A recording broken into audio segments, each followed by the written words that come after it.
Kaya itong sabi ng Bible, tuloy natin sa John 8:58, 57. You are not yet 50 years old, sabi ng mga tao. Wala ka pa naman 50 anyos. They said to him, and you have seen Abraham? Sabi ng mga tao, wala ka pa ng 50 anyos, ang bata-bata mo. Sabi mo na meet mo na si Abraham.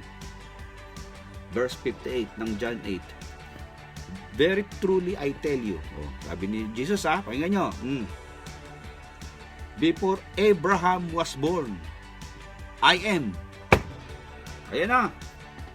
Pinakilala niya na yung sarili niya. Kasi dun sa discussion, dun sa unang mga talatang pinagbabasa natin, ay tinatanong siya, who are you? Nilalait siya, dinadown siya, mababa tingin sa kanya. Hindi siya kinikilala nagpakilala na siya. Sabi niya, yan si Abraham na pinagmamalaki niyo, hindi pa pinapanganak yan, ako na. Nagulat sila. Sabi ng tindi nito sino ba to? Kaya ang ginawa sa verse 59, pakinggan nyo. At this they picked up stones to stone him. Grabe, hindi nila matanggap. Kumuha ng bato, babatuhin si Lord. Ano ginawa ni Lord?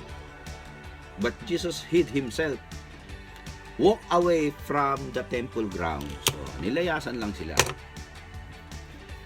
Tingin nyo ba kung babato sila kay Jesus Christ, tatama yung bato kay Lord? Isang pitik lang ng Lord nyo, baka yung mga bato na yun bumalik sa mga mukha nila. Mas matindi pa ang tama nila kaysa kay Goliath. Ang lakas ng impact nun. Makikita nyo ba yung bato ng tirador ni David kay Goliath?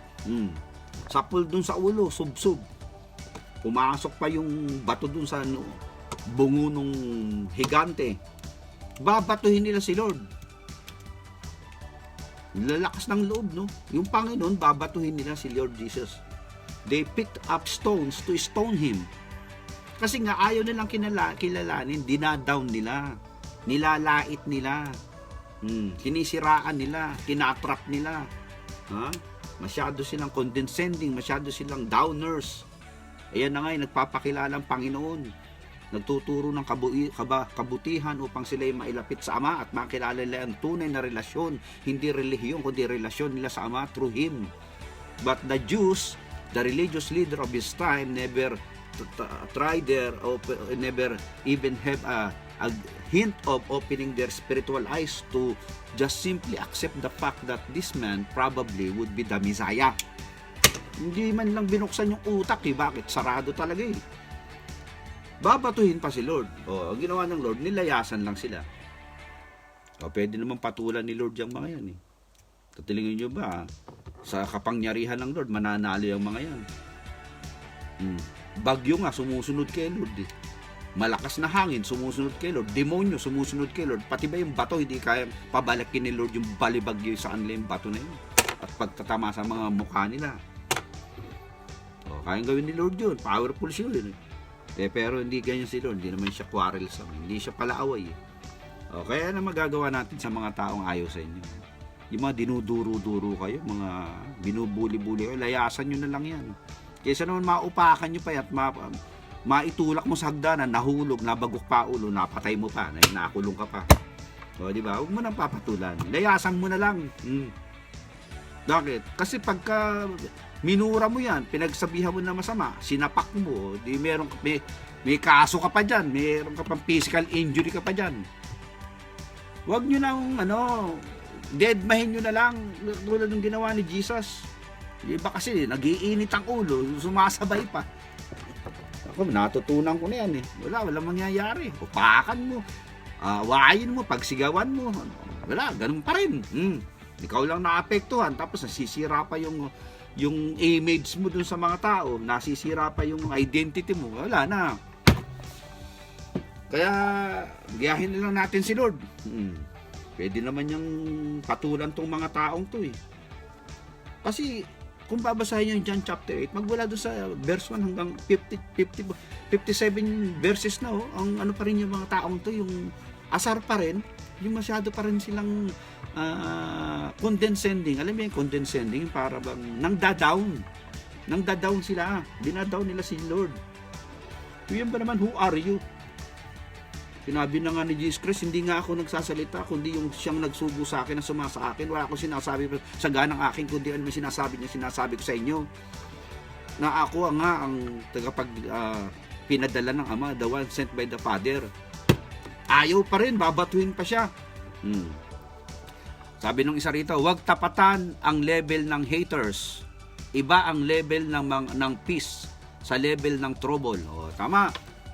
Kasi maraming haters, mga downers, yung mga ayaw sa'yo, yung mga probably naiinggit. O, ano pa? Insecure. Ano pa? Ano lang talaga, asar lang talaga sa buhay. Yung kaso nito ni Jesus Christ dito sa usapan na to, mga karamihan dito, ano sa kanya, insecure sa kanya. Especially the religious leader. Iba rito naman, ano lang, talagang hindi lang naniniwala dahil nga karpentero lang to, tapos nasabihin niya bago si Abraham siya na. Iba naman dito talagang ano lang, mga bully lang talaga, bully. Iba naman dito, masasabi natin ano lang, yung mga nakikisabay lang sa mga nangaasar, mga gatongers, nagagatong. Sinabi na nga ni Lord, I am.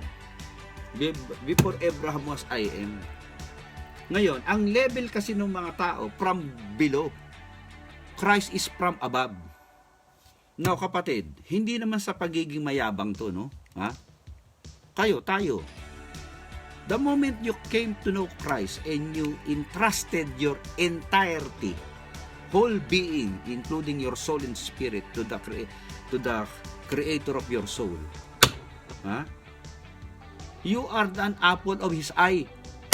Ano ka ba? Anak ka na ng Diyos. Mahal na mahal ka ni Lord.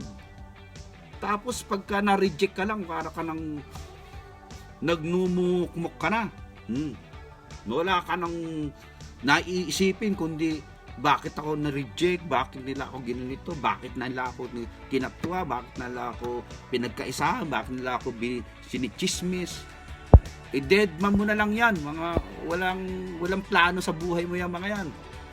Ang may plano sa buhay mo si Lord, hindi yung mga taong ganyan na ayaw sa'yo, ayaw mo sa akin, bahala ka sa buhay mo, ba? Ang dami pa naman tao sa mundong pwede kong kausapin at to work with. Nagawa ko na po yan, pastor, o napagdaanan, dinaanan ko lang yan, kalalagpasan lang. Sa kaisya nyo, ayaw sa'yo. O bakit? Ilan ba kaisya sa mundo? Bakit ka magdatiga ka dyan sa kaisya na yan? Ayaw nga sa'yo dyan. Di ba? Probably, baka naman ang pangit yata ng trabaho mo, kaya ayaw sa'yo. Ayusin mo naman yung trabaho mo. Pero kung nagsisipag ka naman, o okay ka naman, talagang you try your best for the glory of God as if you are working to God, not to men. Tapos may mga ganyan tao pa rin. May stress ka pa dyan. Yan pang ano mo, ka-high blood mo dyan. At mapatulan mo pa, ako Panginoon ko. Yan masakit dyan eh. Iba kasi may mga Kristiyano na pumapatol pa eh, nakikipagbuno pa, nakikipagsambunutan pa, pambirang buhay ito. Ano ba yan? Relax lang tayo.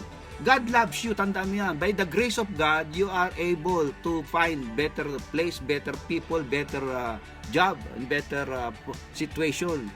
Hindi ka nang pababayaan ng Lord eh. O ito, anong ginawa ng Lord? O nilayasan lang sila. Walk away from the temple crowds. O bakit? I'll pamilya eh. Hindi po, bira eh. Hindi yan beta-beta si Jesus Christ. Kung astig kayo, mas astig yun, di ba? Creator of heaven and earth, babatuhin nyo. Ang binabato lang yung mga kriminal, mga masasamang tao, mga yun ang according to the law of Moses. Tapos sinasabi niya lang kung ano yung mission niya, babatuhin nyo. Kayo, sinasabi nyo lang kung ano mission nyo sa buhay, kinaiingitan kayo, binabato kayo ng mga maliling akusasyon, and pati reputasyon nyo, binawasak. Kaya bahala ng Lord sa kanila, huwag nyo lang patulan yan. Anong nangyari? Di lumayas ang Panginoon. Jesus rejected at Nazareth. Jesus returned to Galilee, verse 14 ng Luke 14. Dito tayo sa Luke chapter 4. Luke chapter 4, basahin natin. Jesus returned to Galilee in the power of the Spirit. And the good news about Him spread through whole countryside. He was teaching in their synagogue, and everyone praised him. He went to Nazareth, where he had been brought up. And on the Sabbath day, he went into the synagogue. As he was his custom, he stood up to read the scroll of the prophet Isaiah. Nagpunta siya sa Nazareth. Kaya yung costume niya kasi pagka-Sabat, nagpupunta siya doon sa synagogue, nakikipag-fellowship siya ron, meron silang worship service, siya yung naatasang magbasa ng scroll. Tamang-tama doon sa, ang teksto nila kay Prophet Isaiah. O binasa niya, siyempre. Ito yung pagkakabasa ni Jesus Christ doon sa scroll. Nakasulat yan sa Book of Isaiah at sabi sa Luke chapter 4 verse 18, "The Spirit of the Lord is on me. Because He has anointed me to proclaim good news to the poor. He sent me to proclaim freedom for the prisoner and to recover the sight for the blind, to set the oppressed free, to proclaim the year of the Lord's favor." Grabe yung anointing nun. Yun ang talagang babasahin niya, timing Hindi naman coincidence yun, divine appointment yun. Anong sabi ng Lord? Verse 4:20, tuloy lang natin. Then he rolled up the scroll, binalik niya na, rolled up niya na, gave it back to the attendant and sat down. Ito, tingnan niyo mabuti ha. The eyes of everyone in the synagogue were fastened on him. Napatingin lahat yung tao sa kanya nung sinabi niya yun Hanggang umupo siya ron sa upuan niya, nakatingin lahat sa kanya. Bigla siyang nagsalita na. Ito na. Mabigat to mabigat deklarasyon ni Jesus dito. He began by saying to them, "Today, this scripture is fulfilled in your hearing." Ay, ang tindi nun. Grabe. Bakit? Yun ang hinihintay ng ng Israel yung panghula ni Isaiah na yung anointed one, wherein the Spirit of God would come and anoint that person. Siya yung magpo-proclaim ng good news. Freedom. Yan ang hinahanap ng Israel, yung kalayaan nila Set, recovery of the sight for the blind, setting the oppressed free, and proclaiming the favorable year of the Lord. Nagulat sila nung sinabi ni Jesus Christ. Yung nadidinig nyo ngayon, na sinabi ni Isaiah, nangyayari na at nagaganap na sa inyong pandinig. In this very hour, for I am what Isaiah has prophesied 100 years before. Today, nagulat sila. Yung kanilang taong hindi nire-recognize, yung taong dinadown, yung taong minamaliit. Ano yung pala yung anointed one? Grabe kapatid, ikaw, if you are in Christ, you have the anointing of the Spirit of Him inside of you. Ikaw din tong binibigyan ng Lord ng kakayahan at kapangyarihan to proclaim the good news of the gospel of Christ to the lost. To proclaim the freedom for the prisoner, especially the prisoners of sins. To make the blind people see the light of Christ. Hindi literal na blind, kundi spiritual blind para sila'y mapalaya sa kanilang kasalanan. At pinoproclaim natin ang favorable year of the Lord. Kapatid, kung ikaw ay kay Lord, Christian ka, meron kang ganong mandato mula sa Panginoong Hesus. Magproklima ka.